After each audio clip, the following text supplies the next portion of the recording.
पाकिस्तानात एक असा लग्नाचा प्रकार आहे जिथे बायकोला जबरदस्तीने दुसऱ्यापाशी झोपावं लागतं। इस्लाम मध्ये एकदा पतीने बायकोला 3 वेळा तलाक दिला तर ते दोघं पुन्हा लग्न करू शकत नाहीत। जोपर्यंत ती बाई दुसऱ्याशी लग्न करत नाही, त्याच्याशी संबंध ठेवत नाही आणि त्याच्याकडून तलाक घेत नाही तोपर्यंत।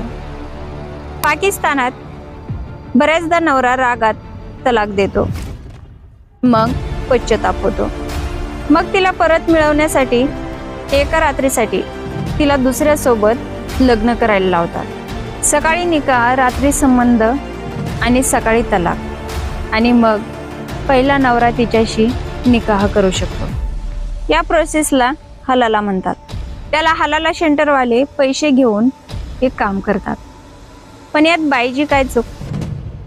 तिचा सौदा केला जातो।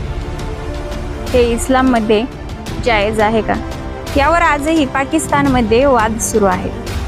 हलाला एक प्रथा की स्त्रीवर अत्याचार? हे कमेंटमध्ये नक्कीच सांगा।